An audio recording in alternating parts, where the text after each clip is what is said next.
特别跟大家介绍一下，我是中正高中这样子，从国中部改制的。那我之所以会跟大家来分享我这次的教案，而且我把它命名为是大学儒家思想不良很重要的原因是来自于说，我去年参加了彰化女中他们所办理的那个种子教师研习。我们都知道国文的学科中心在北女中，那呢很少老师知道说，其实文化教材的学科中心它是在彰化女中。那我去年偶然有一次忽然没有发现这个研习，我如获至宝，因为我那个时候发现。中国传统文学它必然有它的缺陷性，不管任何哲学也好，东方或西方哲学也好，它本来就是如此。所有的哲学它其实只是一种思考训练，所以它有它的缺陷性，但是它也有它的独特性和不可取代性。所以当我知道有这样子的学科中心，它在彰化女中的时候，我很开心。我希望能够跟很多教育界的同事能够交流这样子，所以我就立刻报名。有没有想到，你知道就误上了贼船？因为你一旦报名呢，你就有第一阶段跟第二阶段的这个研习。那一次是在前年的10月，另外一次是在去年的4月这样。那第一阶段参加完了，你一定会参加第二阶段。就没有想到第二阶段居然是每个种子教师他都一定要发表自己的教案。那时候我很紧张，我以为每一份教案都要30分钟，所以我准备了好长好长的教案。结果一去才发现，哎呀，只有5分钟，嗨！所以呢，那个时候在教案评选的时候，大家就觉得我好像写得很好，实际上不是，我只是被我自己骗了。好，所以呢，既然上了贼船，那我们就当个勇敢的海盗吧。所以我就把去年的教案稍微做整理一下，然后呢，也在跟学生互动的一些过程，还有那个里头的一些自己的心得，就把它放了上来。那个时候我们在选的其实是以孟子以后的文化教材为主。孟子以后的文化教材，它其实包含了《大学》和《中庸》。那各位老师们其实都知道，所谓的《大学》和《中庸》，它原本是一篇单篇的散文。它是从哪里出来的呢？它是从《礼记》里头出来的。那这个对于同学来讲一定不陌生，对我们各位老师来讲一定不陌生，因为我们通常在国中的学文，高中的学文里头，我们一定会选到大同与小康。所以在讲到大同与小康，我们免不了就要讲经部的概论，我们免不了就要讲到3礼的概念。然后里头我们又跟学生讲说，哎，你要小心哦，在汉代的时候，汉代以前，我们所谓的5经概念的那个礼经，其实是仪礼嘛，对不对？可是呢，从唐代以后，尤其从孔颖达正义之后，我们所谓的5经的概念，那个礼变成了什么？那个礼变成了礼记。那个时候我在选填，因为各位老师可以看一下，就手上拥有的那本孟子的草稿的那个《大学》中庸的那个部编版的教材。我那个时候就是其实被这一本部编2本的教材给吸引到了。好，那个时候每个老师、每个种子教师都必须要选其中一个章节来做教案。那时候我心里在想，我现在的学生是高1，未来他们会升上高2，那我最想要教给他们什么呢？《论语》里头的孔子思想吗？还是孟子里头孟子的面对那个时代的一些处事和矛盾呢？对我来说，我其实不想教这些。我思考的是，能不能有一个更广、更高的学问能够去涵盖这些东西？是不是能够在高中选文过度偏儒家思想，或者说过度偏儒家概念的这个过程当中，走出一条属于自己，然后学生可以去批判性的道路？所以那个时候我就选了大学，因为我觉得大学它是一个非常有趣的东西。我们都知道礼记怎么来的，礼记怎么来？我们读仪礼。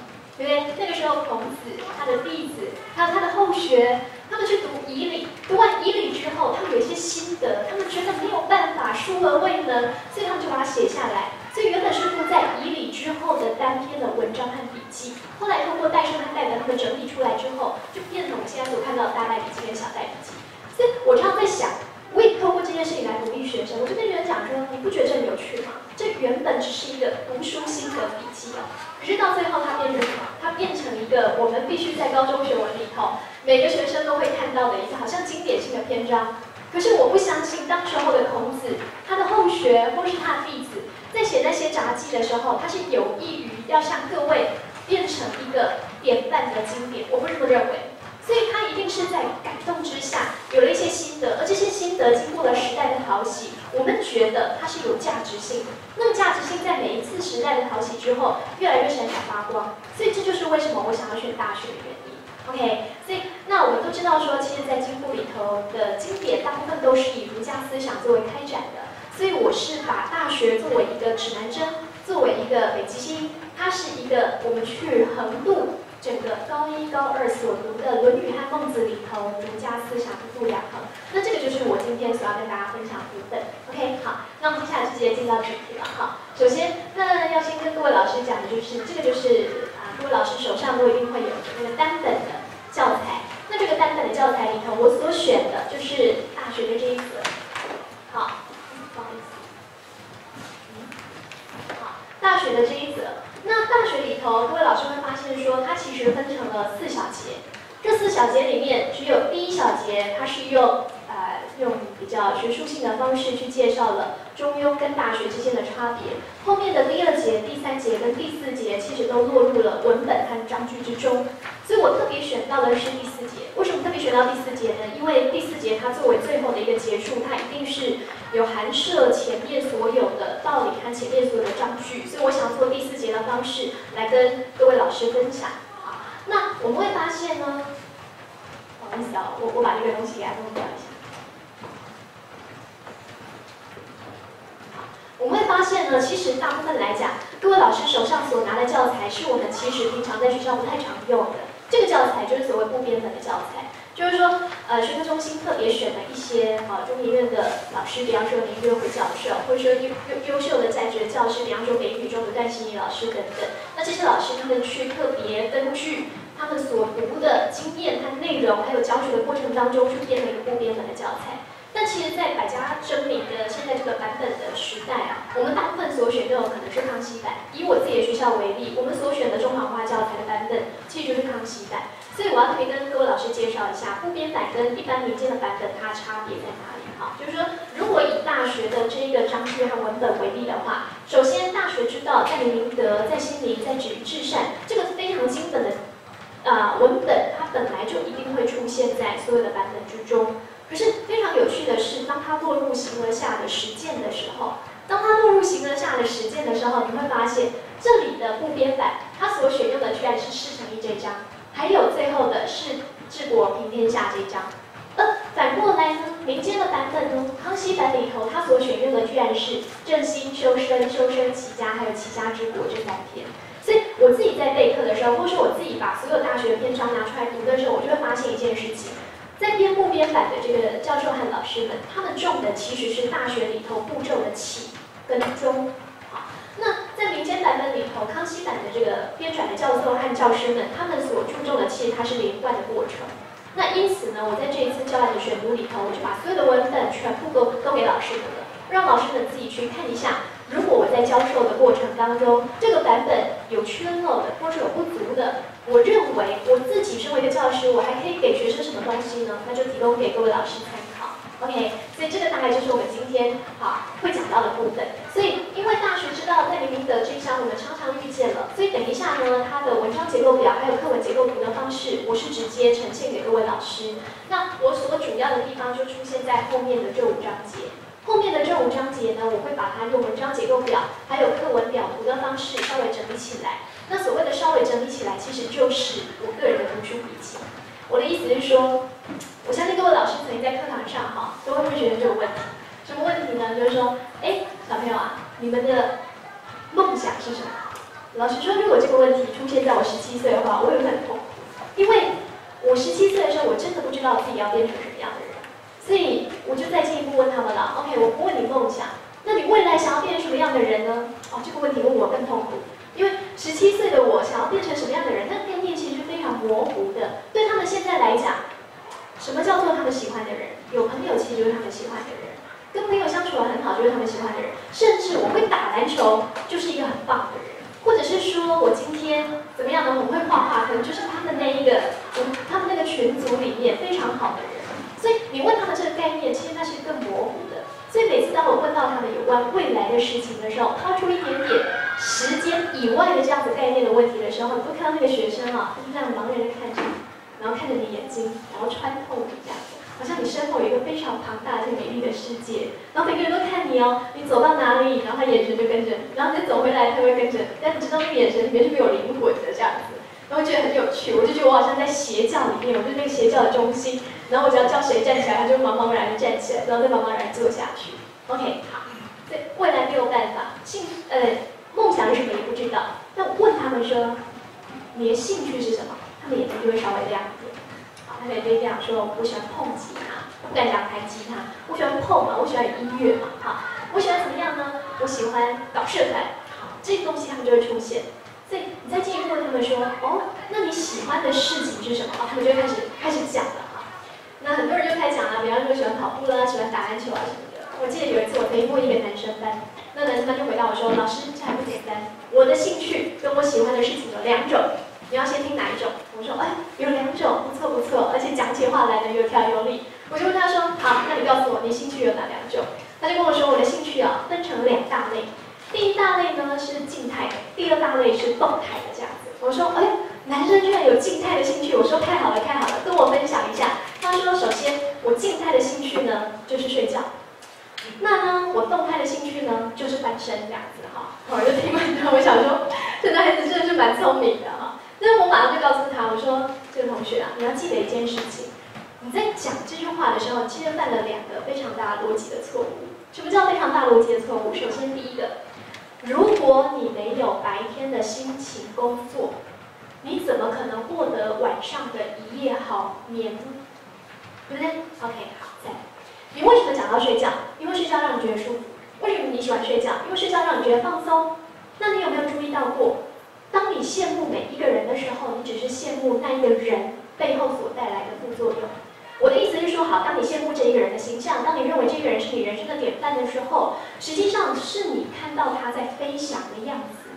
但是人不可能会从飞翔里头学会飞翔，人必须要先会爬，然后再来站立，再来旋转，再来跳舞，下一步他才有可能学会飞翔。所以实际上，当我问他们这个问题的时候，你就可以知道说，他们对于人生的概念其实非常浅薄的，他们只看到人生的享乐那一面。他们就没有看到人生背后，在享乐的那一个，它其实是一个副作用。它真正所要付出的东西是什么？第一，你白天要够辛苦工作，才有办法晚上的一夜好眠。第二，你只看到人飞翔的那一块，你却没有看到在他飞翔之前他做了什么事情。所以透过这个问题，我就开始发现一件事情，就是到底读书的目的是什么？我们读书是为了什么而读？我常常跟学生讲说，有一天你会忘记你在学校发生了什么事。你会忘记国文老师上面所讲的古文八大家是什么？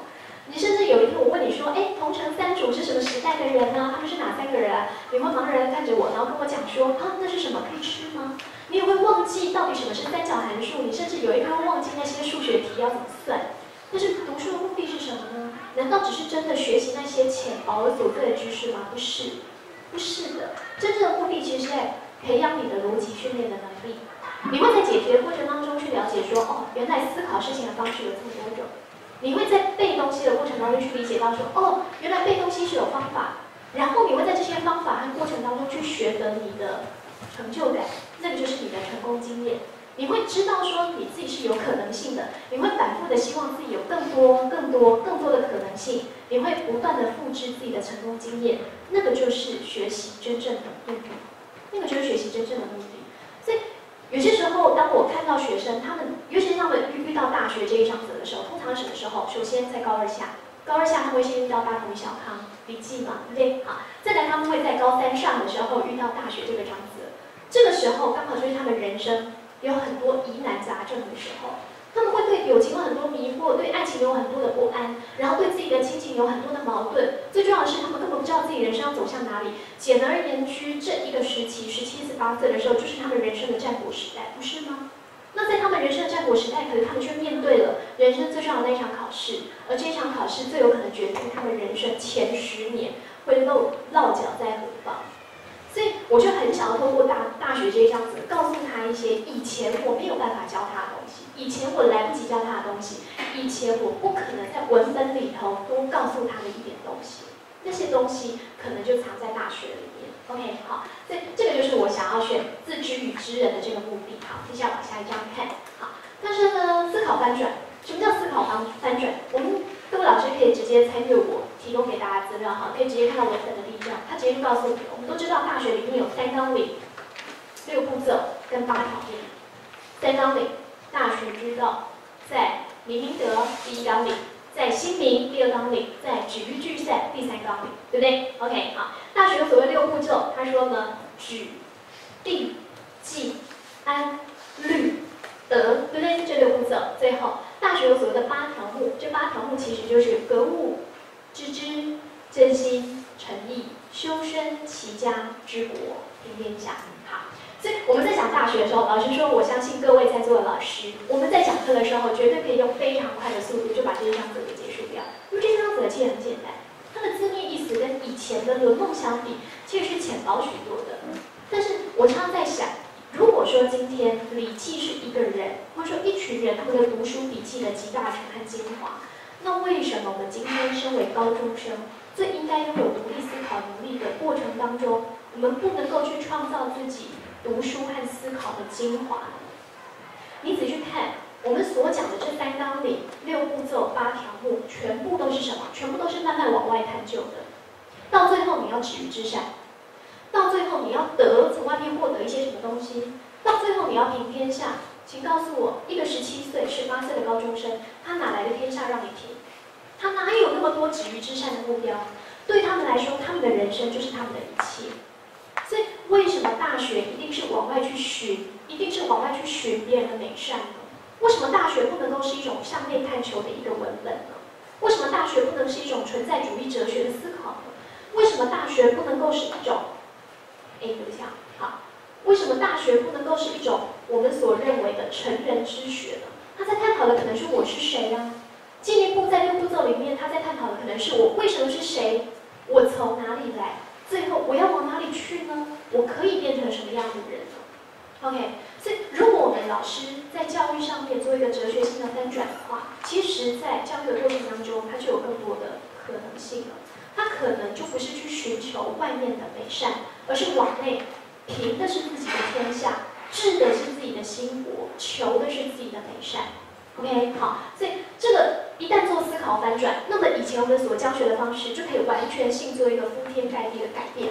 以前我们在教学的时候，我们常常是这样去教的。好，来，首先啊，各位同学记起来哦，3纲领6步骤8条目就是所谓的纲，纲举目张，所以它的目就是下面这几个，你自己把它整理下来。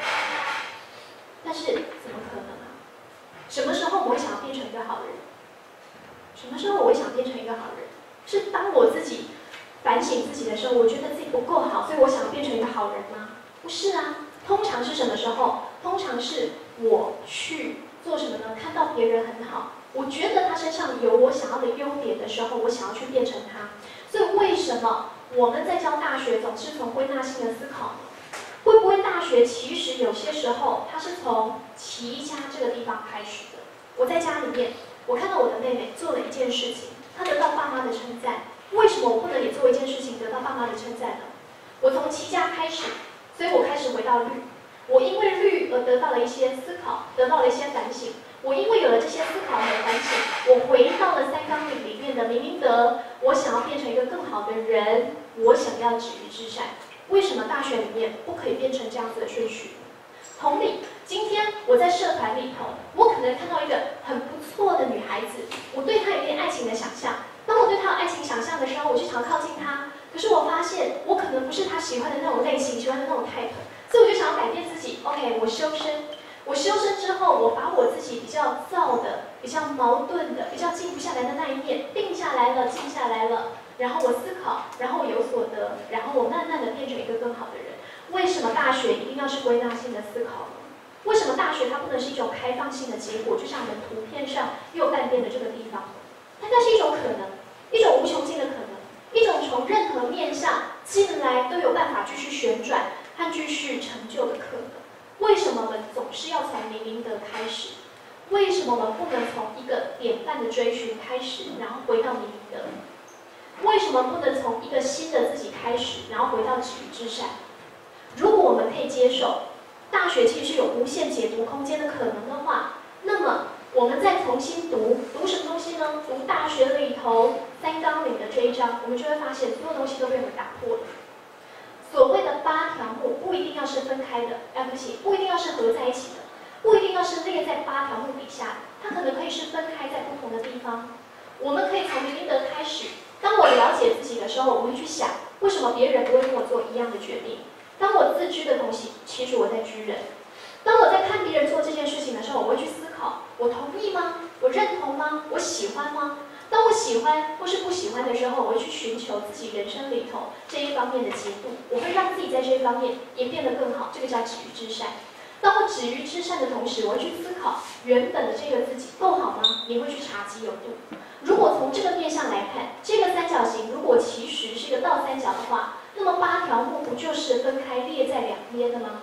那么6步骤不就是你随时都可以插进去的6个面向吗？因此，为什么治国一定要是一个领导统御上面的治国？为什么不能是治自己的心国？为什么平天下一定要平的是民众的天下，不可以平的是自己的天下？所以我才会反复的跟各位老师就讲说，其实我们在读书的时候，以前我们一定学过教育学程，教育学程我们一定要学过26学分，或至少28学分，我们才能够毕业。可是我其实读了这么多教育学程，我觉得是很没有用的。比方说班级经理，它其实是一种理想化的班级经理；比方说教材教法，那根本就是混骗教授，或者说让教授觉得有成就感的一种教材教法的写法。实际上，我觉得教书这么多年之后，真正对我有用的东西是教育哲学。我自己怎么看待这个教材，将会决定我要带领我的学生走往哪个方向。我自己怎么处理这个教材，将会决定这个学生怎么对这个教材产生了解。那如果我一直不断的把自己的层次低落在章句之学的话，那我的学生这一辈子可能就停留在章句之学了。我知道经典，它随着时间，它可能会正典化。比方说，耶稣他本身其实并不是基督教的代表，基督教它其实是后人去把它灌在耶稣身上的。比方说，佛祖他本身并不是佛教的代表，所谓的基督教跟佛教都是后代时间对它的正典化。但是为什么我们一定要在章句上面反复给它正典化？我们有些时候是不是可以在思考上面把那些经典做一些异化呢？做一些转换呢？如果可以的话，就从这个小地方开始，我们不用翻转教室，我们只要从翻转自己的思考开始，或许那个整个国文教育就会不一样。OK， 好，所以我们往下看哈。在我心中看来，我觉得所谓的大学应该是什么？应该是成人之学。你不用去治别人的天下，你不用去评别人的国家，你只需要处理好自己就好。为什么？因为当时候孔子为什么治理作乐？很重要的一个原因就来自于说春秋时期的礼坏乐风。春秋时期礼坏乐风，如我们刚刚所讲，你的人生难道不曾礼坏乐风过吗？我记得我刚上大学的第一次期中考的时候，我非常痛苦，因为我从来不知道大学期中考怎么考试。我们以前高中的考试都是选择题，然后顶多历史的考卷上面有问答题，这样那都是很简单，那定是有标准答案的。可是当我第一次大学期中考，然后我还记得那个期中考是大一国文，然后老师就出了4个题目，这4个题目一题25分。好，那他问什么呢？他就问说，请阐述《论语》里头有关于孝的篇章之思想。就这样子哦，好，25分，然后要求你至少举出5篇来作为互相的应答和论证。然后每个题目都是这样子，下一篇可能就论涵养，然后再下一篇可能就是论语》里头那子路怎么去实践，然后孔子对他的建议等等。我记得那次期中考，我就坐在椅子上，然后我瞪着那张考卷，我瞪了20分钟，我真的不知道怎么写，从来没有人教过我，我从来没有被经历过这样子的训练。在我以前的训练就是选项都给我，我选出最正确的答案。就算我不知道正确的答案是什么，我只需要找出不正确的答案，把它划掉就好了，就这么简单。这人生从来不是这样子的，人生从来不是有任何的选择，人生从来不是有任何选项。有一天学生走出学校，他会发现一件事啊，要许我，我什么都没有，我连选项都没有的时候，那他们要怎么办？所以他们17、18岁的时候，如果我们可以给他一个指引的话，为什么不给他一个指引？如果说他们即将进到大学，就像我当年一样，即将要进到自己人生中在学问里头的战国时期，在爱情里头的战国时期，在所有人生里头那种很混乱、想要冲出去，可是又不知道往哪个方向冲的那个战国时期的时候，我们为什么不能趁这么简单的小小的章，给他们一些小小的指引呢？所以会不会其实春秋时期，当时候孔子在礼坏乐风的时期，你可以想象成是我们在大学时候知识结构的时期。同样的。当孔子那个时候治理作乐，我们为什么不能够让学生建立自己的知识体系？建立自己知识体系，我讲太大哈，至少是一种读书的方法吧。我记得爱因斯坦曾讲过一句话，爱因斯坦说什么？他说，所谓的教育啊，就是你离开学校之后，忘记学校所教你的任何一个东西，剩下来那个就是教育。所以，如果有一天学生真的忘记了唐宋国文八大家，如果有一天学生真的忘记了所有古文运动里面我所带给他的一些知识的真理，那我的国文课之于他的印象里头，还剩下什么？我到底教他的东西是什么？可能就是一种方法，可能是一种安身立命的思考吧，可能就是一种天上那个微微的星光的指引吧。我是这样期许自己的，所以我把这个问题抛出来跟大家讨论。我不知道各位老师觉得怎么样 ？OK， 好，这个是教育，这个是爱因斯坦的教育。爱因斯坦同学讲过另外一句话哈，他怎么说呢？他说，所谓的偏见啊，对不起啊，所谓的尝试，就是说你所以为的任何尝试，其实就是你在18岁以前所累积的偏见。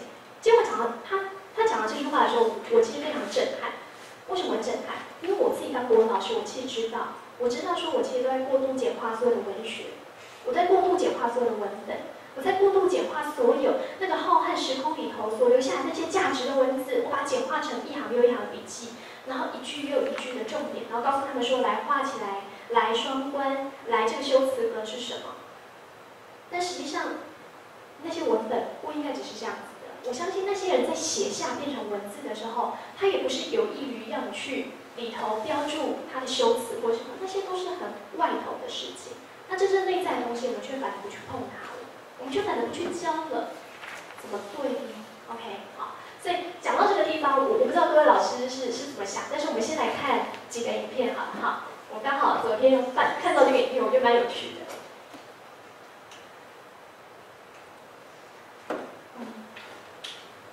你们应该有时间可以看完2个影片哈。首先，这个第一个影片呢，它的名称其实叫《预示人生》，那它没有什么台词。那我不确定声音大声或不大声，所以如果说等一下老师看不清楚的话，再举手跟我讲一下这样子。OK， 这是一部西班牙的影片。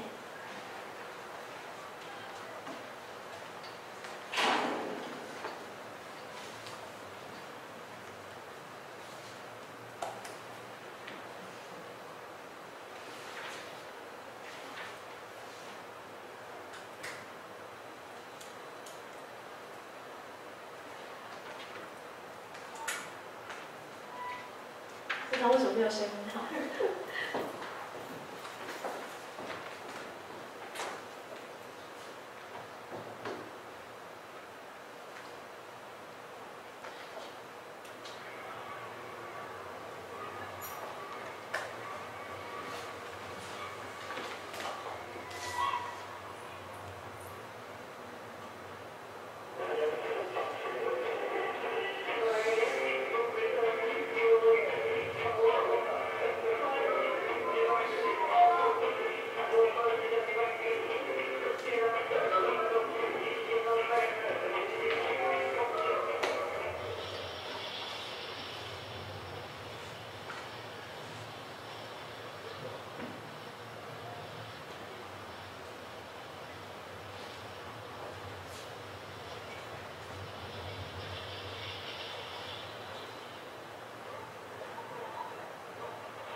就是刚刚他太太的照片，啊，他把它烧掉了。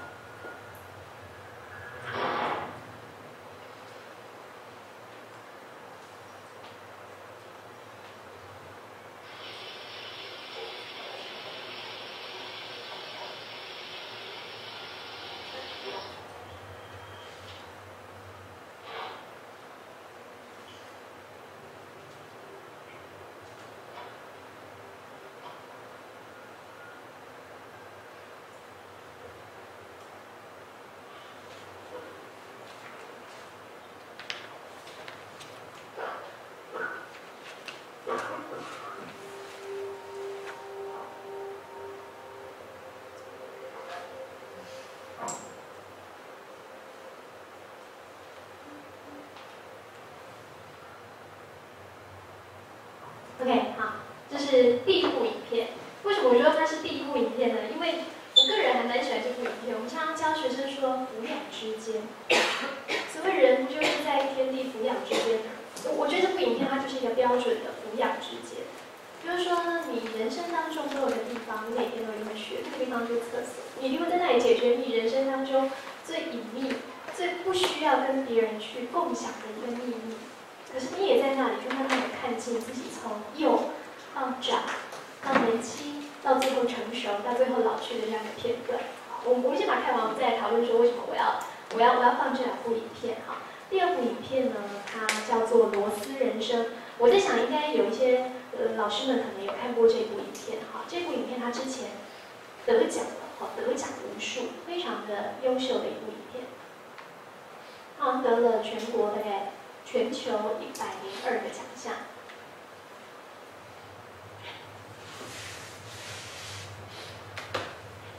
看不太清楚哈。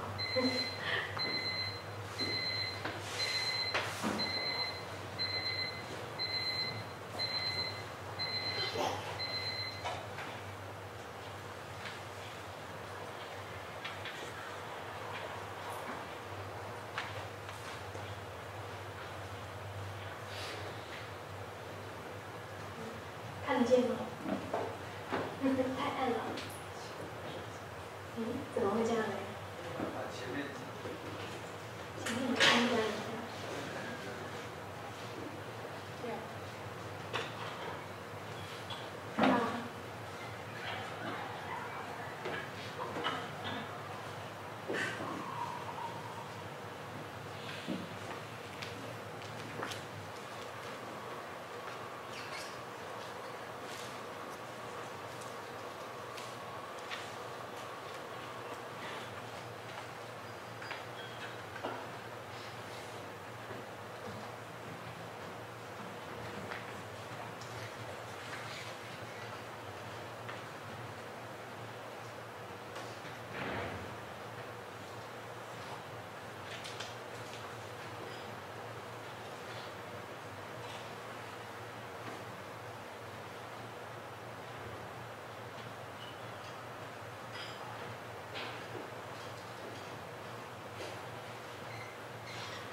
OK， 好，这个影片它其实就差不多是到这里而已哈。为什么我要特别给各位老师看这个影片呢？很重要的原因是，对不起，我看一下我要怎么回去这样。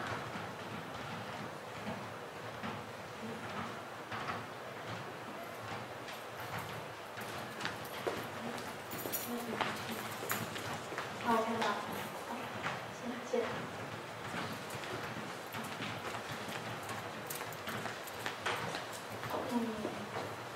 我必须说，其实我个人在长大之后，我看第二个影片，我才是比较震撼。就总有一天你会发现，其实真的自己不过就是那一枚小小螺丝。所有的你以前18岁以前所认为的知识带给你的可爱与可能，还有到你研究所里头所钻研的精致的学问，你慢慢才会发现，那不过就是让你成为你一小小的那个秤子的螺丝钉。所以为什么要特别讲，就是因为当我在上现代实验上白迪的燕那一首的时候，地平线永远在远方，长久的、永远的逗引着我们的时候，学生就会告诉我说，其实老师你不用讲那么多，因为我的人生最大的东西就赚钱，所以你跟我讲什么大学之道在里面的那个废话。然后呢，我觉得这首诗非常符合真实。当你自己有梦想这个东西的时候，它其实就是你的地平线，那你就会变成那一只没有办法、永远没有办法飞过去的鸟。你就会像那个夸父永远在追逐那个日。很奇怪哦，明明才17岁，可是他们对人生怎么会悲观的像这种地步，居然比我还悲观。我自己认为我到25岁都还是一个非常乐观的共产主义者这样子。OK。所以我那个时候我就忽然想到这部片，我就告诉他们说，你知道吗？即使你在读白迪的夜，我就忽然想到一个人的诗，那个叫泰戈尔。泰戈尔在《飘鸟集》里头，他曾经讲过一个诗句，他说：“飞鸟在天空飞过，可是它没有留下任何痕迹。”哇，大家都点头，就说没有错，没有错，人生就是如此，不是吗？可是我要告诉你的是，没有错啊，它不会留下任何痕迹。可是只有你会知道，你是用什么样的姿态。在这一片天空飞翔过，什么姿态？那可能就是《易经》里面所讲的天行健，君子以自强不息的自强。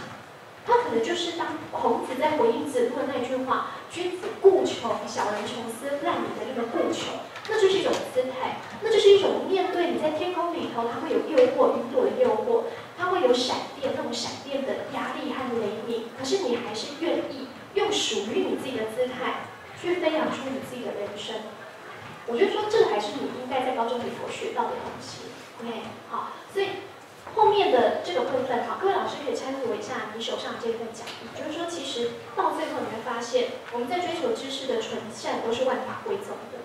很多同学他喜欢读励志书，我就举2本励志书好了，其中一部是哈佛大学，他在这个伯克校长他在2010年的时候所自己创作的这部著作。这部著作里头，他一样讲得很好啊。他说，大学生应该有这些能力啊，沟通、思辨、道德能力，这些都内在的嘛。公民培育、多元化生活、全球化生活、拓展兴趣跟就业准备，这全部都是外在的。可是老实说，这些东西我们在文本里面没有读到吗？你仔细去看，沟通能力，孔子怎么说？他说听诵，他就用诵这个字来告诉你，诵就是每个人各执一词，各在不同的立场。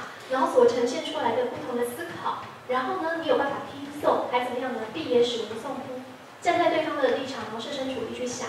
所以我的意思是说，当我们在视图教课的时候，这些我就先跳过去不讲，因为我等一下想要先讲心智图哈。那呢，其实都是我们可以拿来活用，然后用在我们课堂上里头的东西。那我直接把它整理出来，都在各位老师的那个参酌的文本里头。同样的，在我们国内有另外一个总经理叫张忠谋，他在2012年的时候也出版了这一部书，叫《大学生要做的10件事情》。我那时候常常在想，大学生要做的10件事情，应该给当时候的那个台大校长很大的灵感，因为那一年的台大校长在毕业典礼当中，他也是特别提到的，他认为大学生要有几项能力，比方说早起的能力啊，比方说呢，应该要学会劳动的能力等等的。那一样，其实我们回归到我们已有的这些伦理的文本，你会发现，其实我们都有，而且我们都在教。那我们是不是有办法把这些所谓的文本软化，让这些文本软化之后进到学生的生命里头，把它简化成这么简单的几句话，让他们真的去了解实际上什么叫做人心之灵，莫不有志；天下之物，莫不有理。什么叫他告曰的做心灵？其实这些都是非常非常基础，而且我们每一天都在做的观念和东西。好，这个是我想要跟老师们分享的。所以，如果说我们可以接受在思考哲学上面的转变和异化的话，那面对文本，我们要怎么做呢？我们一样，难道只能反复的用旧思维的方式去教学吗？我不觉得。所以我在教学的时候，我习惯自己先画一个表格。什么表格呢？那个表格啊，其实是我用网络上的一个软体制作而成的。那个软体叫 Xmind， 就是心智图。那这个心智图它其实是一个公开的资源，所以各位老师都可以去使用它。那它使用的方式其实非常简单，就是说它会给你一个这样子的画面，然后这个画面呢，它有不同的框框，你随便点它就会出现一个新的框框。那当我这个新的框框拉进来的时候，它就可以跟它做结合。比方说，它就变成它的往下的条目这样子。所以我那个时候知道有这一个软体的时候，我非常开心，因为我是一个表格控，所以我那个时候就用这个表格的方式来整理了很多文本，而这些文本就是我去思考，就是说在我备课的时候，在我上课之前，我去做我自己个人的教学和哲学思考。所以如我们之前所讲的，就是说步编版和康熙版它所采取的版本不一，所以这一次我们在讲那个。我在画心智图的时候，我就只画这5个章节，从诚意到正心修身，到修身齐家，到齐家治国，到治国平天下。那这些表格呢，我记得各位老师的那个讲义上面都有，所以我们就分开来看一下好了。首先我们来看一下释诚意这一章，陈其义这一章。好，我们在读陈其义这一章的时候，我觉得这一章则还蛮有趣的。为什么要蛮有趣？因为他一刚开始就告诉你说，陈其义无自欺也。所以实际上，陈其义它是一个非常抽象、形而上的概念。那你落实在形而上的一些举动是什么呢？它是给你一个词，叫做无自欺。可是你要怎么样无自欺？它进一步就跟你讲了很多东西。比方说，你有时候会演其过啦，演其恶啦。有些时候你想要表现出是好人的样子啊，你想要助其善啊，然后它进一步又告诉你君子跟小人的分别。所以我是觉得，如果说我们自己在读的时候不够通透的话，我们就没有办法让学生去了解说，到底这个文本脉络是怎么走的。所以，与其说这是一个文章结构表，不如说是我自己个人思考的脉络。就是说，在我看来，陈其义它其实就是一个形而上的概念，落实在功夫上，其实就是他修养论。他修养的第一个步骤就是自觉。什么是自觉？比方说，当你闻到恶臭的时候，你会恶嗅，你会觉得很难闻。那实际上不就表示说，你心里头自然而然有这个本能，就是恶吗？你就会讨厌不好的东西嘛。同理，当你看到漂亮的东西的时候，你会好色，那个是你心中自然而然的表现。那不就告诉你说，你心里面其实有一块它是善的吗？喜欢去亲近好的东西。OK， 如果说你在生理上面有这样子的本能，你在官能上面也有这样子的本能的话，那为什么你不能进一步去实践，让它落实，变成一种人的实际上的展现呢？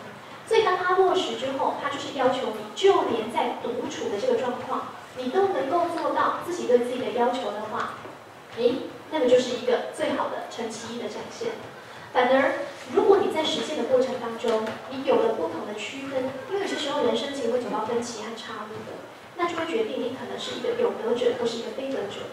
有德者，他可能就是君子，他是一个成于中，行于外的概念；非德者，其实这个非德者，我不认为他是一个永远的非德者，也不是一个永远的小人。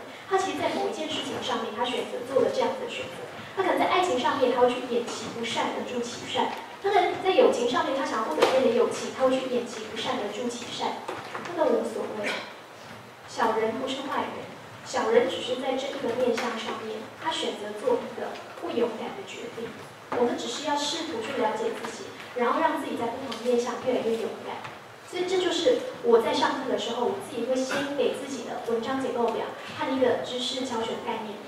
那如果各位老师我们有这样子的概念的话，我们就可以继续往下推了哈。就接下来呢，就是那个释正心修身的这一章。释正心修身的这一章一样，我在读的时候，我会发现一件事情。其实他里头讲了一句话，他说：“修身在正其心。”反过来讲，为什么不能说正心在修其身呢？心是一个人之里，身是一个人之外，内外表里之线，不就是一个人正心修身的关键吗？所以我其实看到的时候，我是第一个先把正心跟修身画一条连接线，我知道这一章则它的之间的关系是互为表里的。然后呢，我再继续看到他的章句，他章句怎么说？他说：“所谓修身在正其心者，身有所愤志而不得其正，有所恐惧而不得其正，有所好乐而不得其正，有所忧患而不得其正。”他的结果都是不得其正，而他的作为可能会有愤志、恐惧、好乐跟忧患等等。那如果我要得其正，那不就告诉我说，我的第一个步骤就是要除愤志吗 ？OK， 所以我的第一个表格就会写下去了，除愤志。但是怎么样除愤志？什么样的行为叫做除愤志？我就会趁机，因为这个时候已经高三上了嘛，我就会趁机把我所以前高一高二所教给他的一些概念一律都整理出来。举个例子来说，在《论语》里头就有我所认为这些除愤志的篇章。子路曾经问过说：“君子亦有穷夫？”陈蔡绝粮的时候，各位老师应该都很熟悉。好，孔子怎么回答他？君子不穷，小人穷斯赖也。这个时候他不就在除吗？他对什么贫穷？他对什么愤怒？对贫穷愤怒。你要除，你除。好，你试试看哦。孟子也是。有一次呢，景春孟子的弟子就问他说：“哇，我好羡慕那一些公孙衍啊、张仪啊这些纵横家。你看这些纵横家怎么样？一怒而诸侯去，安居了天下兮。他们愤怒。可是孟子怎么回应他？孟子说：‘以是为政者，切不知道。’他完全不提愤怒，他告诉你说，为什么他先愤怒？因为他怕别人怒，所以我先怒给你看。为什么要先愤怒？因为他怕别人的反抗，他对别人的反抗感到愤怒，所以我先愤怒，我先压你。这个其实是纵横家的表现。OK， 所以同样的，什么是除恐惧？就是说，面对恐惧我们要怎么办？一样是除它。好，比方说孔子他曾经说过这样一句话：“子不语怪力乱神。”为什么他不讲？因为怪力乱神，它其实共同的通点就是恐惧，对未知、对未来的恐惧，不是吗 ？OK， 好，同样的，在孟子里头，他为什么要去揠苗助长？一样是恐惧啊，他对自己失败的恐惧，所以他必须逼迫自己去做这个揠苗助长的工作啊。同样的，为什么一个人会好乐？他为什么会喜欢玩乐、喜欢娱乐、喜欢游乐？为什么他会喜欢玉帛跟钟鼓？为什么他会在其欲不足的时候又去故而知他？全部都来自于说他对娱乐有所希望，而且有所奢侈；他对自我有所希望、有所奢侈；他对享乐有所希望、有所奢侈。那你有没有办法除呢？有没有办法结呢？同样的，人生也会有忧患。举个例子来说，孔子他曾经讲过了，是最大的忧患，士大夫最大的忧患来自于什么？来自于穷，来自于困，来自于那个困境。你有没有办法使2一20？你有没有办法？孟子也有讲过啊，他说你有没有办法做到有终身之忧，无一朝之患？面对现象，面对意外的忽然到来，你是抱持一种开放的态度。如果可以的话，当你除愤志，当你除恐惧，当你除好乐，当你除忧患之后，你就会发现，你正其心的同时，你也在修其身。OK， 好，所以如果有概念的话，各位老师，我们可以往下一章则去做迈进。好，下一章则呢是齐家治国，对不起，是那个修身治国的这一章则。修身治国这一章则，我们会发现，从这个地方开始，不管是修身齐家，还是齐家治国，还是治国平天下，它都会出现一种类似的句法。这个类似的句法叫做“此谓什么什么东西怎么样，不可以怎么什么东西怎么样”。举个例子来说，在修身齐家里面，他就讲到最后一句话，他说：“身不修，不可以齐其家。” OK， 好，然后呢，家不齐，不可以治其国。所以我就会发现一件事情，正心跟修身是互为表里，没错，它是内外兼修，没有错。可是，当你把自己完成顾好之后，当你要试图往外去靠近的时候，你其实是有间距之分的，你其实是有大小之分的，你要按照顺序来才行。所以从这个地方，我们会发现，从家，从修身到齐家这个地方，它其实是有先后顺序的。你必须要先齐己，才有办法齐家。举个例子来说，在这一章则里面有许多的文句，我们来稍微念念看。好，他说：“齐其家，在修其身者。”人知其所亲爱而辟焉，人之所知其所见恶而辟焉，人知其所敬畏而辟焉，人知其所爱敬而辟焉，人知其所傲惰而辟焉。什么叫做辟？辟的单词解释就偏私，人都会偏私的地方，对自己喜欢的人偏私，对自己懒惰的事情偏私，对自己不想去做的事情逃避，那都是一种同一个现象的偏私。所以他就告诉你了。当你要齐家，当你要把自己的修养推到别人之外之前，你要记得奇幻在屁，你总是会有偏私的人，总是会有偏私的地方，总是会有偏私的角度。当你有办法把你厌恶的、敬畏的、哀矜的、傲惰的角度全部都修正之后，你会发现你才有办法从自己出发，来到别人这个面上。OK， 好，这些都是简单的结构表。我们接下来介绍比较复杂的结构表。好，这个复杂结构表它是出现在世齐家治国的这个版本里头。这个文很长，所以我每次在上的时候觉得很烦。为什么？因为它引用了很多经典，对不对 ？OK， 实际上我们在读的时候，你会发现它脉络很简单。它脉络最重要的是什么呢？最重要的就是那个世齐家治国的这个章句文本里头的第3行。第3行他怎么说？他说：“少者所以事君也，悌者所以事长也，患者所以使众也。”里头的孝者、悌者、慈者就是齐家的概念，里头的事君、事长跟使众就是治国的概念。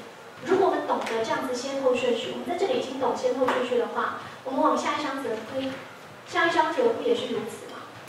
下一章则他怎么告诉你呢？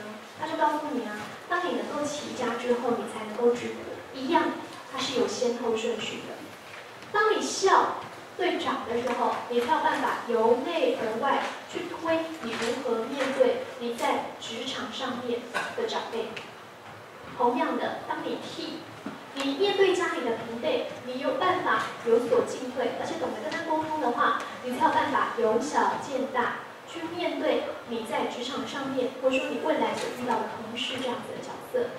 同理，当你有办法面对你在家里头的晚辈是慈的概念的话，你才有办法由己治人，去理解到有些人他其实是年纪比你小的，他其实是比你弱的，他其实需要你照顾的，然后才有办法去知道说你在职场上面，或者说你面对其他人能力不足，或者说不比你的时候，你要怎么样去对待他们。所以其实它真的概念就在刚刚文本里头的第3行了，后面的那些章句，什么康诰渊啊，什么易经、诗经里头出来的，都只是它的统整函设，简单来讲，都只是它的举例而已。所以我们可以往下看，你看后面的这些康诰渊、如保世子，或者是一家人、一国兴仁，或者是君子有诸己而后求诸人，或者是宜其家人而后培教国人，这些他所列出来或引用、或排比、或类别的句子，其实都是在整理刚刚所出现的诚意的概念、修身的概念、齐家的概念跟治国的概念。所以，如果我身为一个教师，我却没有办法建立出自己的教学哲学的话，我没有办法在自己要教这个文本非常清楚的状况之下，我怎么可能会让学生知道这一章课到底在讲些什么？那等我自己做了结构表之后，等我自己跟着自己的脉络走之后，才会发现，其实就是这样，就这么简单。重点就在最上面的这一个先后顺序的表格。当学生把这个东西给搞懂了，他才知道后面不过就是一个例证和举述而已，不过就是一个函设跟统整。那有些时候我们常会看到《诗经》的不同运用嘛，比方说在治国这个面上，他举一个例子，他说宜其家人，那我就会特别提醒各位学生哦，我说你不觉得宜其家人这个句法很常出现吗？《诗经》里头的句法，举个例子来说，我们就常会在这几个篇章里面看到宜其家人的叙述。哪些呢？比方说我们会在《桃夭篇》看到之子于归宜其家人，比方说我们会在那个《疗萧篇》看到宜其兄弟，比方说我们在《诗鸠篇》看到郑氏四国等等。这些东西或许是爱情面，或许是宴会面，或许是生活面，但是分别都是从《诗经》而出，所以我才会再度提醒学生说，《诗经》为什么会变成当时候重要的外交词典、外交语典，都是由此而来。知识都是可以被整理的，所有知识都是万法归宗的，而这个东西必须要从老师做起。这是我的想法。那我们接下来进到下一章则了，下一章则叫治国平天下。治国平天下的地方，我分成2大类。所谓的2大类的意思是说，各位老师可以直接看到那个章本文句的地方，章本文句我把它作为一个分段和分行号，我把它画一条线的话，我会从第3行和第4行中间画一条线。在我看来，治国平天下的这个文本里头，它的前3行是一个段落，它的后3行呢是另外一个段落。为什么会这么说？因为在前3行里面，他提到的一句话叫做“君子有结局之道”。同样的，在下面的这3行里头，他提到的另外一句话叫做“此谓结局之道”。可是当我在读的时候，我会发现，这2个结局之道它是不同的，它是对不同的对象而发的。所以我仔细去读，我才发现，前3行它是对哪个对象而发？它是对君而发。对君而发。在前3堂里头，他为什么要特别讲到老老？为什么要特别讲到长长？为什么要特别讲到续姑？这些东西都来自于你身为一个统治者，你在你社会的3大面向里面，你必定会遇到老者，你必定会遇到长者，你也必定会遇到孤者。这3个面向分别是社会里头的无能者，分别是社会里头的有能者，分别是社会里头的弱势者。这3个面向其实就是孔子所讲的，也就是大同与小康里面所提到的老有所养，壮有所用，然后幼有所长这样子。这是3大概念。那你面对无能者的时候，你是不是能够去体谅他呢？你会面对有能者的时候，你是不是能够去尊重他的才用，让他尽情的发挥呢？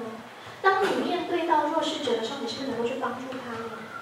所以其实这3大概念，它含藏在3堂里头，它其实是一个结局之道，而且它是针对君而发的结局之道。它要求的是，如果你身为一个国家的统治者，你应该要有人格感召力，去感召你自己，还有你身边的人，分别去照顾这些无能者、有能者，还有弱势者。可是高中生的我们这么早就会遇到领导之选了吗？不会。我们会这么早就遇到其他人吗？不会。我们会遇到的第一个难题就是我们自己的天下，我们自己的国家。所以后3堂其实对学生来讲，它才是更重要的概念，因为后3堂它是针对一个普通的人而发的。在一个普通的人当中，他所拥有的东西，他所会面临到的对象，分别其实就是长辈、平辈跟后辈。你面对长辈，你有没有办法做到推己及人，恶于上，无使下？你面对平辈，你有没有办法做到推己及人，恶于右，无使左？你面对晚辈，你有没有办法做到恶于前，无使右？如果你可以，其实这就是你人生里头非常重要的一个结局之道。那个结局之道，其实就是推己及人观。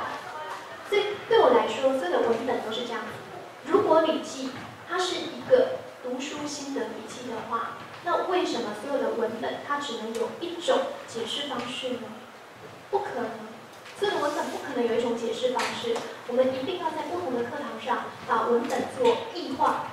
没错，我们在解释字词章句的时候，我们必须要把文本做正点化。可是当我们在做教育哲学和更深的探讨的时候，为什么不能做文本的异化呢？ Okay.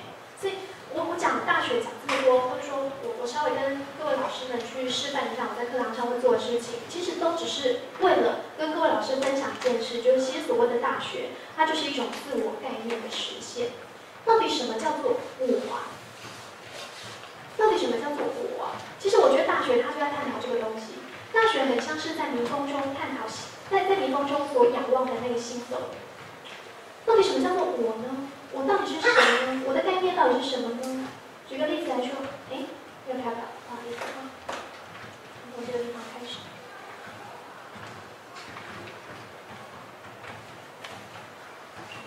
其实我们在读大学，我们其实在进行一个自我探索的过程。我到底是谁？我为什么是谁？而我进一步可以是谁？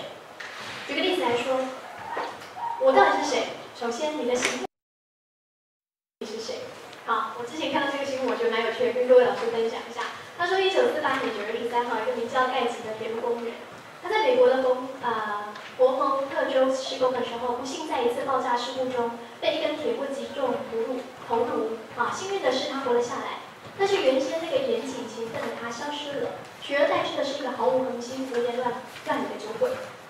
OK， 所以有些时候，当你走过去隔壁摊的时候，别人不见得会了解你叫什么名字，但是他会透过你的行为，透过你的举止，透过你做这件事情的方式去认定你是谁。OK， 好，我们先来看一下后面这张讲义。有可能你会被你的生物力决定你是谁。好，他说20世纪初90年代后期，美国有个恋童癖的人被捕了，就在定罪宣判前检查发现他患有脑瘤，所以当他切除脑瘤之后，这个人的恋童癖竟然消失了。当一段时间后，脑瘤又复发，恋童癖也就死灰复燃，因此还要再次进行手术，恋童癖也就再度消失。有些时候你会被冠上你是一个开朗的人，有些时候你会被冠上你是一个懒惰的人，那个时候就是你的行为力决定了你是谁。有些时候你会被冠上你是一个女孩，或是你是一个男孩，那个时候是你的生物力决定你是谁。往下看，有些时候是你的能力决定你是谁，你选择做什么事，你选择表现什么样的自己。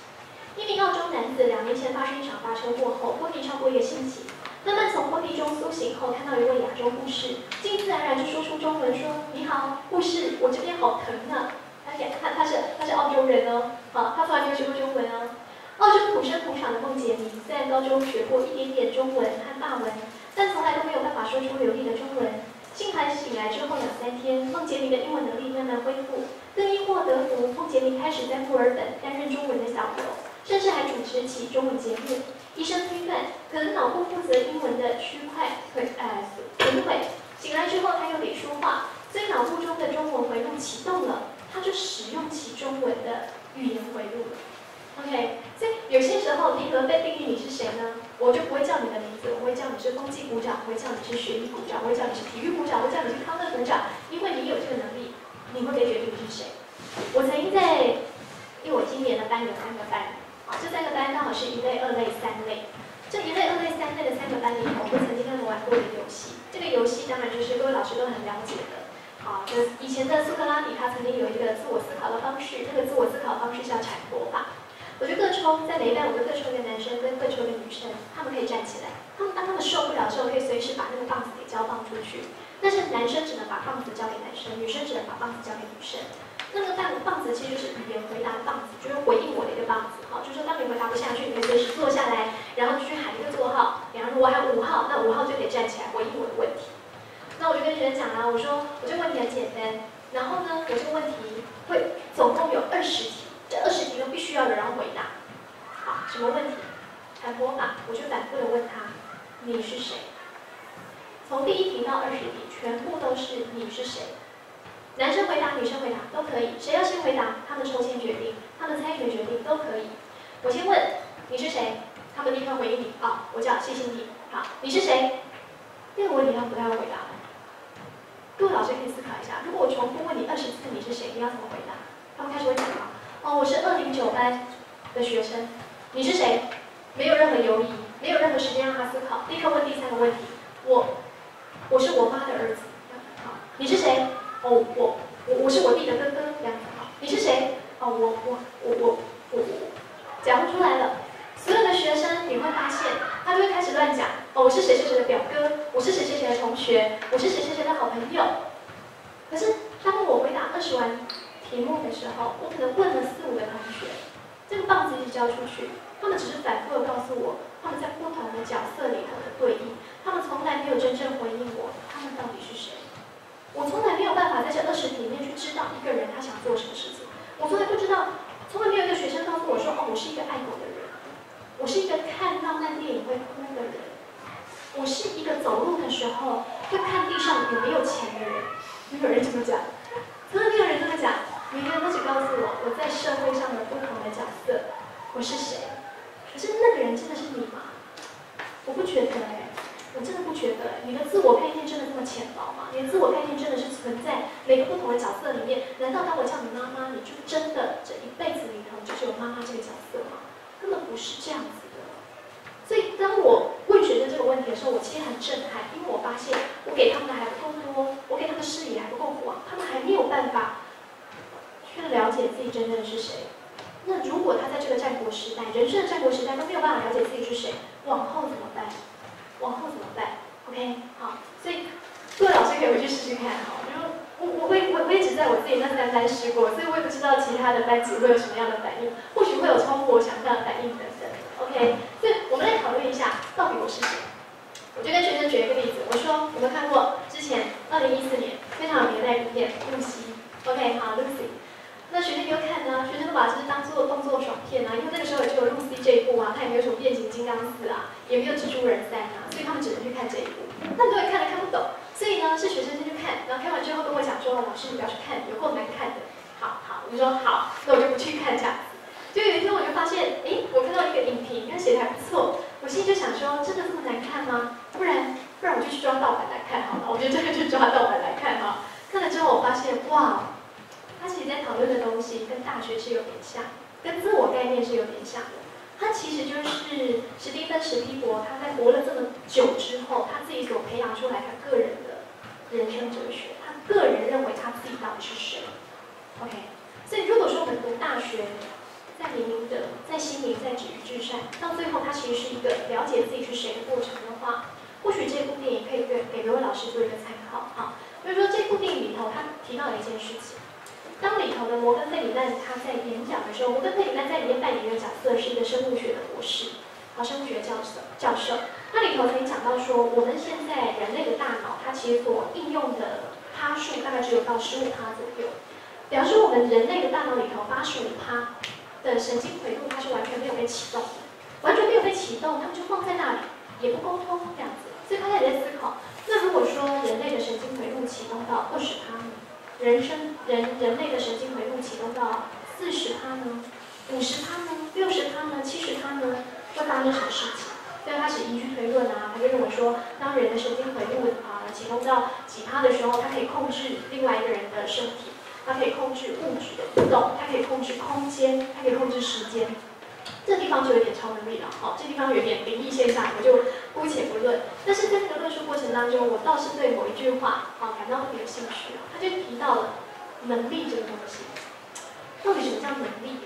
就说在所有的哺乳类动物里面，只有2种动物是拥有声纳能力，拥有透过声音去判断物体的远近的这样子的一个能力。这2个生物，一个就是海豚，另外一个就是人类。OK， 海豚它本身就有这样的能力，它在海洋底下，一直在深海，它本身是深海鱼类，所以它必须要用声纳能力来让自己更保全自己，或者说让自己在领域里面，在自己的范围里面有所保护。可是人类怎么会有声纳能力？如果各位老师有去 Google 去查一下的话，我们会发现说，人类的声纳能力，它其实在19世纪的时候，因为我们开始往深海迈进，我们的科技技术和深海探索有办法碰触到深海鱼类，所以我们才从那个海豚，我们才从那个海豚的身上去学习到声纳能力，然后透过不同的技术以及不同的科技发展，把这个东西变成人类所独有的一种文明概念。所以我们会发现一件事情海豚它是通过遗传而获得这样子的能力，它是通过基因里头的细胞和细胞一代一代传下去而获得这样子的能力。人不是人不是通过遗传的学会声纳的我们今天要透过声音去判断人的远近，我们是要用某一种仪器去做的我们是透过知识，我们是透过文明，我们是透过知识的累积去获得人类的共同遗产，其中一项就是声纳能力。所以人类在乎的是什么？是拥有。我们拥有声纳系统，可是海豚它是演化出声纳系统。因此，我在这部片里头，我看到2样东西，我觉得蛮值得跟各位老师探讨，就是说人类生而为人的目的到底是什么？宇宙的意义在创造既启之生命，所以好像其中的意义就是繁衍，对不对 ？OK， 好。那另外呢，我们到底人生而为人，只是为了生小孩吗？只是为了繁衍吗？那我们每天就躺在那里就好了，每天做同样的工作就好了。想象今天你是一个拥有全世界最大最多权力的人，想象你今天是一个要做什么事情都可以的人类。如果你今天真的是这个状况的话，你优先满足的是自己的什么欲望？繁殖欲吗？找很多人一起来繁殖？好像不会金钱欲吗？赚很多钱吗？好像赚到一个程度就会稍显空虚了权力欲吗？成为世界上最有权力的人吗？呼风唤雨，好像会可是那终究也有结束的时候。人生而为人，除了繁殖这个工作之外，是什么东西带领我们获得声纳系统？是什么东西让我们想要更进一步往前走？那个东西我觉得是求知欲。那个东西我觉得是求知欲。所以我觉得最后在这章做解说好了，我认为教师最重要的工作，其实就是挑起学生对学问最重要的求知。OK， 那我今天就先在。